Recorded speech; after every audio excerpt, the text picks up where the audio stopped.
Guest. कैसा खेल दिलीप और मिताली खेल रहे थे। 19 साल का दिलीप शहर में पढ़ाई करने आया था ताकि अपने माँ बाप के सपनों को साकार कर सके।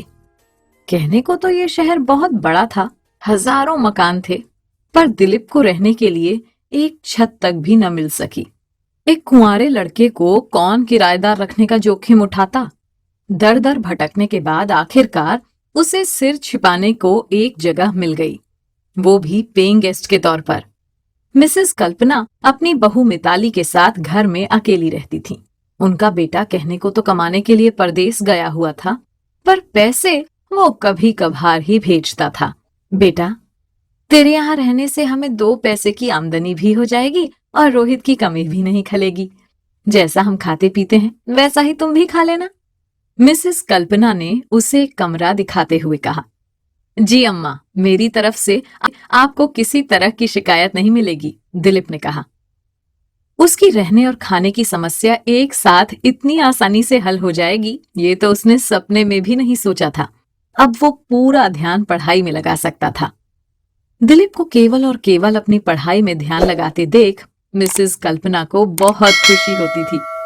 खाना पहुंचाने वे दिलीप के कमरे में खुद आती और उसे ढेरों आशीर्वाद भी दे डालती। सब कुछ ठीक चल रहा था। एक दिन अचानक मिसेस कल्पना बीमार पड़ गईं। उन्हें अस्पताल दिलीप ही लेकर गया। एक लायक बेटे की तरह वो मिसेस कल्पना की सेवा कर रहा था।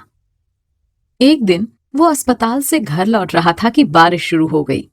बारिश तेज होती जा रही थी। दिलीप जल्दी से जल्दी घर पहुंचना चाहता था ताकि किताबें भीगने से बच जाएं।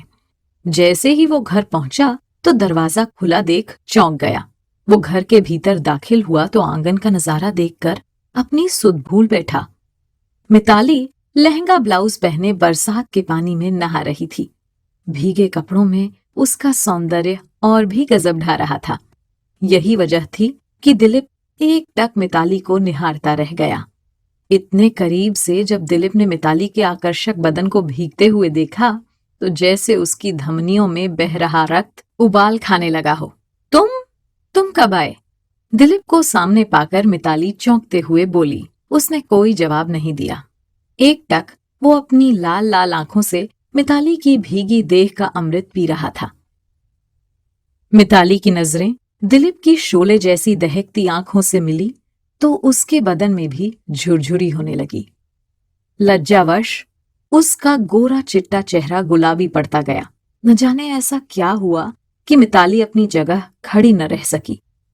दौड़कर वो दिलीप के चौड़े सीने से जा लगी। दिलीप खुद पर आया और उसने बलिष्ठ बाहों के घेरे में मिताली को कसकर जकड़ लिया और अपने तपते होंठ उसके लरजते होंठों पर रख दिए। मिताली ने कोई प्रतिकार नहीं किया। देह के इस महासंग्राम में दोनों युवा तन देर तक गोते लगाते रहे। जब वासना का ज्वार थमा तो दोनों एक दूसरे से नजरें चुराते हुए अपने आप कमरे में चले गए। तूने ये क्या किया दिलीप? जिस औरत ने तुझे बेटा समझकर अपने घर में रखा, उसी घर की बहू के जिस्म पर तूने डाका डाल दिया। दिलीप अपने ही सवालों में उलझ गया। पहल मैंने कहाँ की? मिताली खुद ही मेरी बाहों में आकर समा गई तो मैं क्या करता? देह सुख के उफान के आगे अच्छे बुरे का सवाल ही कहाँ रह जाता है। दिलीप ने मानो अपना पक्ष रखा। उधर मिताली अभी भी सामान्य नहीं हो पाई थी। आज एक अनजान पुरुष के संसर्ग में उसे अकल्पनीय सुख की प्राप्ति हुई थी। ऐसा आनंद तो उसे आज तक उसका कारोबारी पति भी नहीं दे पाया था। उसने विचारों को झटका और कपड़े बदल लिए, फिर चाय बनाई और ट्रे में एक कप रखकर दिलीप को देने चली आई। दिलीप सोने की तैयारी में था। मिताली को सामने खड़ा पाकर वो हड़बड़ा गया। लो, चाय पी लो। पानी में इतनी देर भीगने के बाद चाय पीना ठीक रहता है। मिताली ने कप आगे बढ़ाते हुए मुस्कुराकर देखा। सचमुच चाय अच्छी बनी थी। रात के खाने में मिताली ने उसकी मनपसंद करेले की सब्जी बनाई थी। न जाने कैसे मिताली को उसकी पसंद नापसंद का पता चल गया। यहाँ तक कि दाल, सब्जी, मिठाई में उसे क्या क्या पसंद है उसकी बाकायदा लिस्ट मिताली ने बना रखी थी। एक रात वो दूध का गिलास लेकर कमरे में आ गई। दिलीप को गर्मी लग रही थी। उसने ज्यादातर कपड़े खोल रखे थे। अचानक मिताली को सामने पाकर उसने तौलिया उठा लिया। ये देख कर से हंस पड़ी। निर्झर झरने सरीखी हंसी कानों में मिश्री घोल रही थी। पारदर्शी गाउन में मिताली किसी अप्सरा जैसी नजर आ रही थी। गिलास मेज पर रखकर वो पलंग पर ही बैठ गई और अपने हाथों से दिलीप के बालों को सहलाने लगी। दिलीप इतना भोला नहीं था जो किसी स्त्री के मनोभावों को न समझ पाता। उस रात दोनों ने जी भर कर देह सुख भोगा। पूरे घर में वे दोनों अकेले और रात की तन्हाई का सहारा। ऐसे में कोई कसर कैसे रह पाती। 2-3 दिन में मिसेस कल्पना अस्पताल से स्वस्थ होकर घर लौट आई। बेटा, तू तो मेरे सगे बेटे से भी बढ़कर निकला। अपनी सेवा से खुश मिसेस कल्पना ने उसे ढेरों आसीस दे डाली। दिलीप और मिताली को लगा कि माँ जी के घर लौट आने के बाद वे शायद अब नहीं मिल सकेंगे, पर देह की भाषा जब देश की दूरियां तक लांघ जाती है तो फिर यहाँ एक ही घर में रजामंदी के साथ मिलने में क्या मुश्किल आती। अब तो हालत ये थी कि जब दिल करता दिलीप मिताली को अपने कमरे में बुला लेता और उसके साथ देह की तृष्णा पूरी करता। उधर मिताली भी इस सुख का उपभोग करने में पीछे नहीं थी।